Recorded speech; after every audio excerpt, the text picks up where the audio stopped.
Welcome back to Halloween and Christmas 3, I'm Adam J, and today we're going to rank the Psycho series. Now, it's important to note that I didn't really grow up with this series, with the exception of maybe the first film. I only saw Psycho 2 about a year ago, and I watched Bates Motel, and I saw the remake years ago, which I've tried to forget. But a lot of these movies, case in point, they're very new territory for me. This series, analyzing it, is new territory. So if you're looking for someone who's incredibly well-versed in this series, I mean, I'm just not your guy. But regardless, I'm going to give you my ranking of how I thought of this series. So with that said, here's Psycho. Coming in dead last is Bates Motel. No, not the Bates Motel everyone loves. I'm talking about the 1987 TV movie that ignored all the Psycho sequels and was in fact only made as a potential pilot for a TV series. Yeah, I bought this collection of all the films so I could watch them for this ranking, and I had no idea this existed either until I plucked it out of the damn bargain bin. So this TV movie throws all the sequels out the window, tells us that Norman died in the asylum and left the Bates Motel to his friend from the psych ward, Alex West. Alex tries fixing up the place with some help from the locals, but they soon find the place haunted by a young Jason Bateman of all people. Yeah, what does this have to do with Psycho again? Psycho is about trauma, abuse, and mental illness, not the supernatural. So, exactly why was this connection made? The problem is that it's so divorced from the tone of the rest of the series that it just doesn't work as a Psycho film. You literally could have had the Bates Motel in this film be anywhere else on Earth, written out the Norman Bates connection altogether, and it would literally be the same thing. Hey, I'm sorry, Psycho is not a damn ghost story. At number 6 for me is Psycho 4, The Beginning. I just watched this for the first time the other night, and to say I was unimpressed would be an understatement. This is part prequel, part sequel, where Norman Bates has somehow been cured again.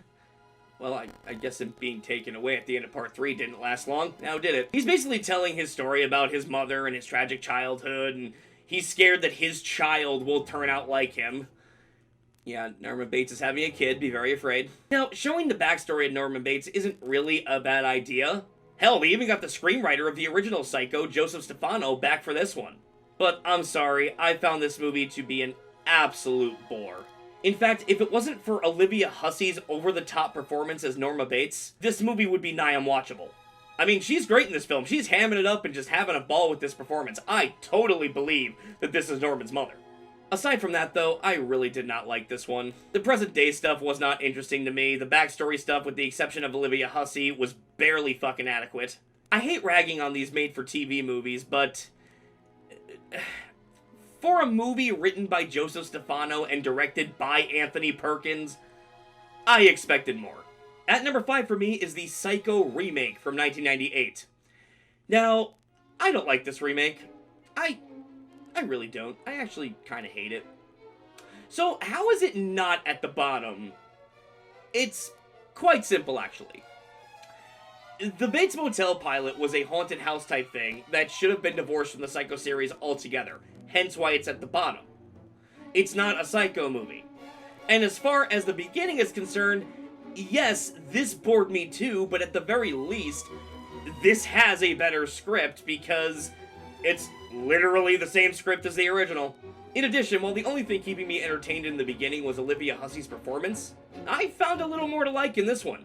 William H. Macy is an awesome Abergast, Julianne Moore and Viggo Mortensen are very good in their roles as well, and I have to give credit that Gus Van Sant was at least trying to be faithful to Hitchcock's version. The problem is, he was way too damn faithful.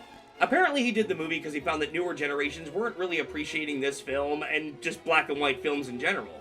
So he decided to remake the movie exactly the way it was, just in color for a new generation. So while it drastically backfired on him for obvious reasons, I mean, it was at least well-intentioned, at least he was trying, but all in all, it really does not matter. I can give all the excuses in the book and say that the intentions were good. This shot-for-shot remake was not only pointless, it's often boring. The black and white aesthetic really helped the original film.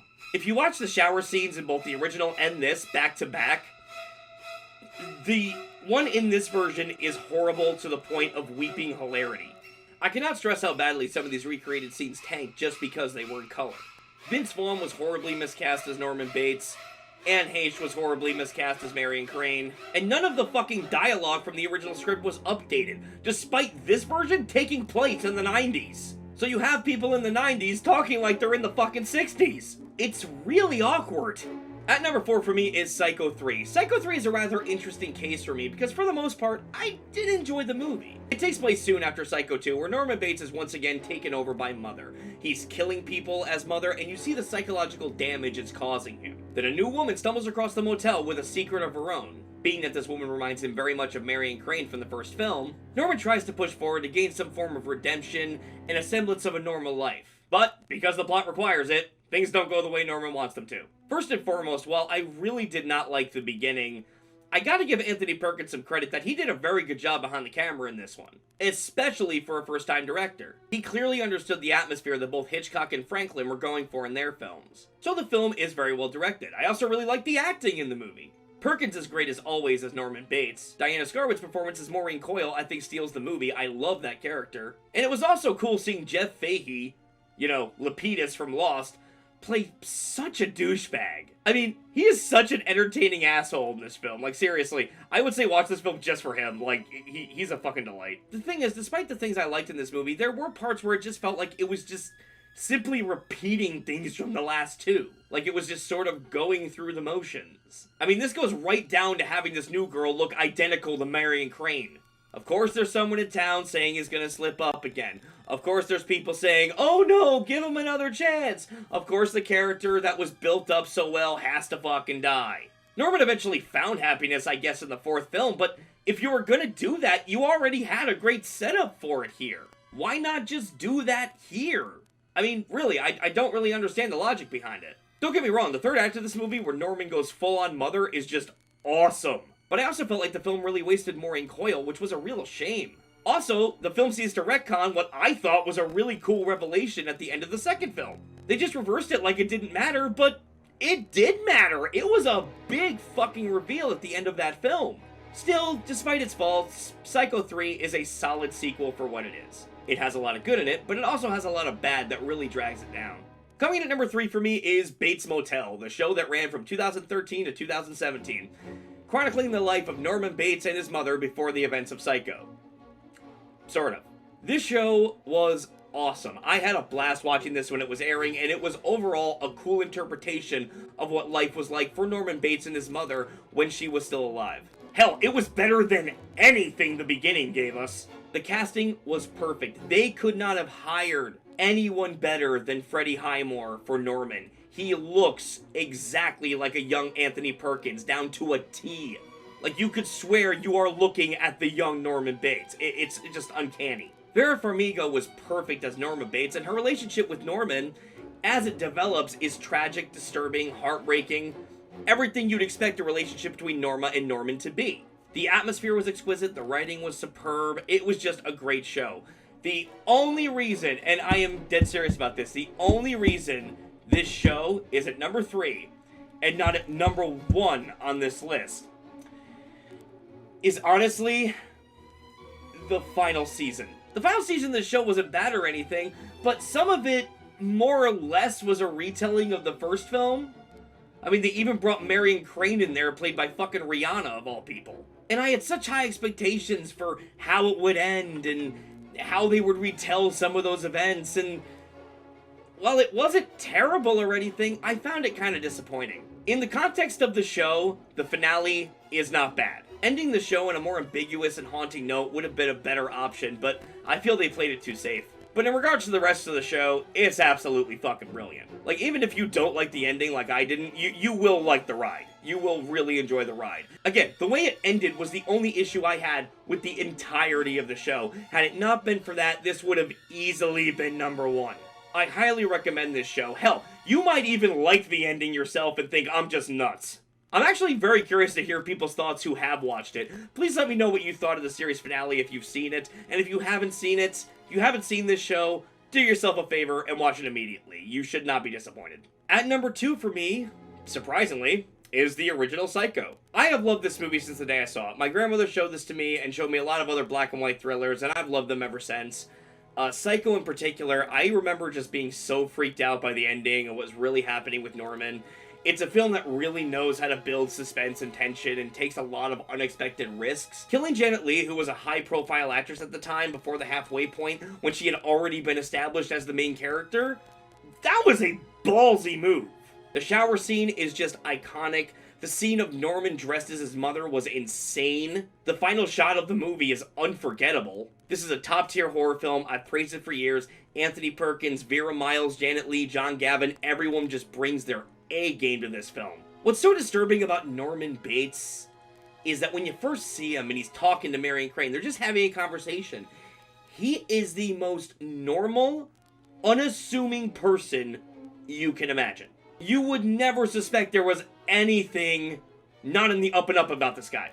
That's what makes the ending where he dresses up as his mother so fucking terrifying. You'd think he's having conversations with his mother when you hear them earlier in the film, but it's just Norman talking to himself with his mother's corpse next to him. If you've never seen this film, do yourself a favor and give it a watch. I know the ending won't be surprising anymore because it's kind of common knowledge at this point. I mean, it's kind of like the I am your father from Empire scene. But take what I've said into account and give it a watch. And coming in at number 1 for me is Psycho 2. This was a film I only saw for the first time about a year ago, and to say I was absolutely floored by it would be an understatement. Psycho 2 is one of the best sequels ever made and one of the most suspenseful horror films you can imagine. I never thought anything would top the original film in this series, but I was quickly proven wrong about halfway through this film. The film sees Norman Bates being released from the asylum after 22 years of being locked away. He's been cured of mother, and all he wants to do is put his horrible past behind him. Unfortunately, if you know anything about the court of public opinion, let's face it, you're on YouTube, yes you do, some people just refuse to let him. What this movie does so effectively, and what sets it apart from the rest of the pack, is that Norman Bates, throughout this movie, he's cured. Mother is no longer in control. He wants to move past it and try to have a life, but through it all, no one is more afraid of Norman Bates than Norman Bates. Norman Bates is so afraid that he's gonna slip up and start killing again. And it's actually kind of tragic getting into his head like that. But make no mistake, in this film, Norman Bates is not the bad guy. At all! Believe it or not, the bad guy in this film is actually the heroine from the first film, who refuses to believe that Norman is cured, and so she goes to extreme lengths to make him crazy again so he'll be locked up, even going as far as to have her daughter befriend Norman and manipulate him. I mean, I'm sorry, she's the real psycho in this film. And what makes this heartbreaking is that Norman was fine, and would have stayed fine if people would have just left him alone.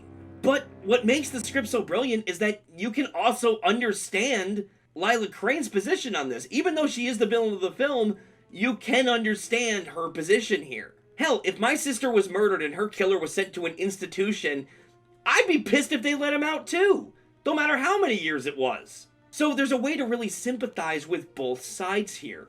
It's a risky venture writing-wise if not handled well, but Psycho 2 handles it with perfection. The chemistry between Norman Bates and Meg Tilly's Mary is wonderful. I love how conflicted Mary is about what her and her mother are doing to him, as she sees that, deep down, Norman isn't a bad person, but rather someone recovering from a mental illness who just wants to live the rest of his life free from his mother and in peace. Anthony Perkins gives hands down his best performance in this film. Just the way you see him struggling with trying to be normal while also being scared shitless of going nuts again, it's so compelling. Meg Tilly, she's absolutely adorable. Her back and forth with Perkins is the heart of this film, and how the story ends is one of the most tragic things I've ever seen on film from a psychological standpoint. I adore Psycho 2. If you've never seen it, you're doing yourself a disservice. See it now. So folks, that's my ranking of the Psycho series. How would you rank this series? Please let me know in the comments, and please subscribe if you'd like to see more.